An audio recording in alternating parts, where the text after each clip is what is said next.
Bien, tengan ante todo buenas noches. Vamos a continuar con los videos de fisiología humana. Esta vez vamos a tocar el tema de lo que es el potencial de la membrana celular en reposo. Ya hace un buen tiempo que no hacía estos videos y de todas maneras disfruto haciéndolo y espero que realmente sean de su agrado. Comencemos entonces. Bueno, yo soy el usuario SF Hopkins 07. Bien, antes de empezar con el tema, siempre hacemos una pequeña remembranza acerca de los investigadores relevantes en cada punto. En este caso, que nos toca son los ganadores del Premio Nobel de Fisiología y Medicina en el año 1963, que se entregó en forma conjunta al señor Eccles, Hawking y Huxley por los descubrimientos concernientes a los mecanismos iónicos envueltos en la excitación y la inhibición en las porciones periféricas y central de la membrana celular nerviosa. ¿Qué quiere decir esto? Ellos tres ganaron el premio Nobel debido a las investigaciones que hicieron en la neurona del calamar gigante. Ahí empezaron a descubrir cuáles eran los mecanismos iónicos que se veían envueltos, como por ejemplo el sodio. Y en base a este fue descubrimiento que tuvo mucha relevancia para que futuras investigaciones se lleguen a dilucidar estos mecanismos, fue que les entregaron el premio Nobel de Fisiología y Medicina. ¿Bien? Siempre una añoranza a estos grandes investigadores que permiten que tengamos el conocimiento que ahora tenemos. Bien, continuemos entonces. Ahora vamos con el tema en sí. Este gráfico lo hemos visto en el video número 2, lo saqué del libro de Fisiología de Guyton, en donde se muestra cómo se distribuyen los diferentes iones y sustancias, tanto en el extra como en el intracelular. Este gráfico es bastante conocido. ¿Qué es lo importante acá? Que este gráfico nos permitía saber cómo es que cada ion tiene una diferente concentración, tanto en el extra y el intracelular. Y esta diferencia de concentraciones es lo que nos da un equilibrio, una homeostasis. Bien, entonces lo que me interesa para el tema de hoy es la concentración que está para el sodio y el potasio. En este caso, para el sodio tiene una concentración extracelular de 142 mil equivalentes por litro e intracelular de 10. Y para el potasio de una concentración extracelular de 4 y intracelular de 140. Habíamos también explicado que esta concentración estaba dada por los diferentes mecanismos de transporte, tanto la difusión facilitada como la bomba sodio-potasio. De manera que esta concentración que vemos acá es la concentración final de equilibrio. Pero, y ahora, seamos un poquito más observadores. Lo que vemos acá son concentraciones, es decir, están dadas en mil equivalentes por litro, pero hay que considerar que estos como iones poseen una carga. En este caso para el sodio y el potasio tienen cargas positivas. Y justamente para el tema de lo que es el potencial de membrana, ya no vamos a interesarnos mucho en las concentraciones, sino en la diferencia de cargas. Y justamente es la que va a tener relevancia para el tema de hoy. Entonces, vamos. ¿Qué más tenemos que recordar para el tema? Que una de las famosas bombas encargadas que mediaban el transporte activo es la bomba sodio-potasio, que, que daba como producto esa bomba, que en cada ciclo de utilización del ATP daba como forma neta que salían 3 iones sodio e ingresaban 2 iones potasio. Ahora, si nosotros vemos más allá de ello, ¿qué vamos a observar? Si no lo vemos desde el punto de vista de elementos, si no lo vemos desde el punto de vista de cargas, veremos que por cada ciclo de la bomba sodio-potasio salen 3 iones positivos e ingresan 2, lo que nos da un resultado neto de la salida de un ion positivo. ¿Qué observamos con esto? Que por cada ciclo afuera se va haciendo más positivo porque hay más iones positivos en el exterior que en el interior, solamente hablando de cargas. Después ahondaremos el concepto con un poco más de detalle. Por otra parte, otra proteína importante para el tema es esta que está acá, que se llama canal de fuga sodio de potasio.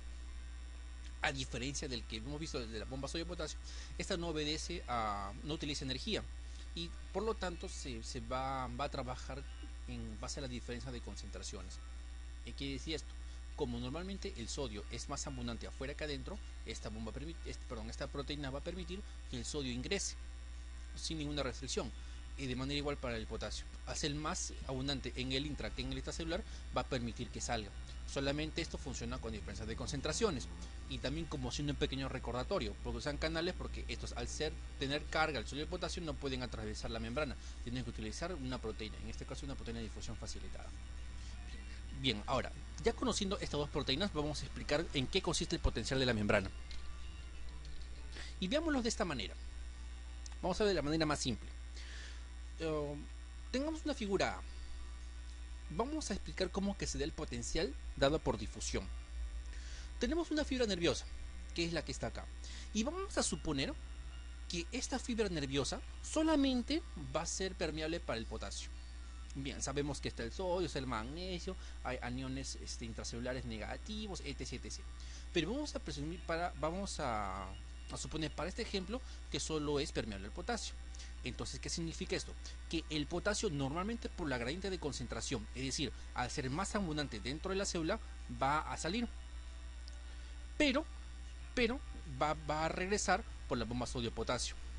De manera que vemos que para el potasio es más lo que sale que lo que entra. Vemos acá 4 flechas rojas contra una negra.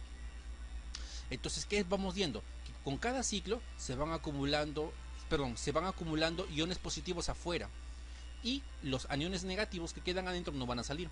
Por lo tanto, esto va a crear una diferencia de cargas. ¿Qué quiere decir? Que afuera se van a acumular formas positivas y respecto al interior. No significa que el interior no haya positivo, también hay, pero abundan los negativos respecto al exterior. Por lo tanto, esta diferencia de cargas va a crear una polaridad, siendo positivo para afuera y negativo para adentro. Ahora, la pregunta es, ¿esto continuará de forma indefinida? Es decir, ¿el potasio va a salir saliendo y salir entrando? No, va a llegar a un punto de equilibrio. Es decir, va a haber una diferencia de potencial tal que justamente va a frenar que salga más potasio. A ese potencial que se conoce que es el equilibrio, es el valor de menos 94 milivoltios. ¿Qué significa esto, muchachos? Que cuando la diferencia de potencial se hace menos 94, ya el potasio ya no va a salir, a pesar de que aún se mantiene una gradiente de concentración. Después vamos a explicar a qué se refiere esto. Lo que ahora me importa es por qué se llega a este valor de menos 94. De la misma manera, tenemos la fibra nerviosa y vamos a suponer que esta vez el ion que es permeable es el sodio. De la misma manera, y en forma análoga que para el potasio. El sodio, al ser más abundante afuera que adentro, vamos a ver cómo ingresa al intracelular. Pero también vemos que va a salir por la bomba sodio-potasio. Pero es más lo que entra que lo que sale. De manera que va a crear también una diferencia de cargas, siendo positivo para el interior y negativo para el exterior. ¿Por qué? Porque al entrar más cargas positivas, se van acumulando en el intracelular y el extracelular se va quedando con menos cargas positivas. De manera que crea una diferencia. Y eso es lo que se ve ilustrado con estos signos que están acá. Y de la misma manera, ¿habrá alguna vez un punto de equilibrio en el cual el sodio seguirá difundiendo libremente? No, hay un punto de equilibrio o una diferencia de potencial tal que ya se evite este fenómeno a pesar que se mantiene la diferencia de concentración para el sodio. A este potencial es el valor de más 61 milivoltios. Entonces, este gráfico que está acá se trata de explicar cómo es que se llega a un potencial de membrana cuando solamente la membrana es permeable para un ion. Ejemplo, para el potasio y para el sodio. Ahora bien, creo que la pregunta empieza a ser obvia. ¿Y cómo es que es menos 94 más 61? ¿Habrá alguna regla general para poder predecir cuál es ese potencial de difusión? Claro, ese potencial que conocemos, ahora lo vamos a explicar con más detalle ahora. ¿Qué podemos tener como conclusiones a partir de ahora? Que la diferencia de concentraciones de iones a través de una membrana, o en este caso la membrana celular, puede crear un potencial de membrana. Es justamente lo que vimos, menos 94 para el potasio y más 61 para el sodio. La diferencia de potencial entre el interior y el exterior, denominado potencial de difusión. ¿Qué quiere decir esto, chicos? Que este potenciales que vimos hace un rato se llaman potenciales de difusión. Bloquean la entrada o salida de un determinado ion.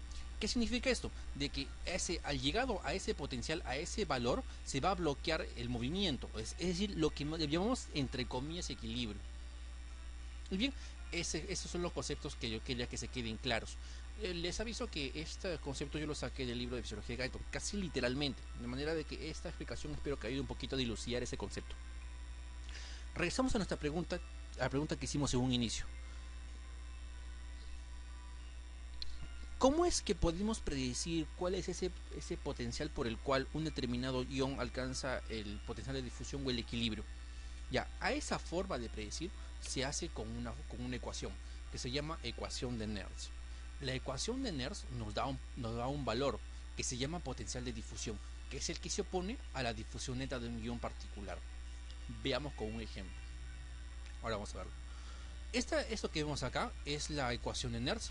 EMF significa fuerza electromotriz y las unidades es en milivoltios. Y sería igual a que a más menos 61 por el logaritmo de la proporción de concentraciones en el intra y el extracelular. Como los iones protagonistas de la lección de hoy son el sodio y el potasio, vamos a ver para ellos dos cuál es ese valor. Sabemos que para el sodio tiene una concentración intracelular de 14 equivalentes por litro y extracelular de 142. Si obtenemos el cociente de estas dos cantidades, veremos que ese cociente intra y extracelular es aproximadamente 0,1. De manera análoga para el potasio, una concentración exterior de 4 e intracelular de 140. Si obtenemos ese cociente intra-extracelular, nos dará un valor de 35. ¿Para qué les menciono esto? En la ecuación de Nernst, la variable que va a depender del ion es la proporción de concentraciones. Es decir, si yo quisiera hallar el potencial de difusión para el sodio, lo que tengo que hacer es reemplazar este valor de 0,1 en esta ecuación.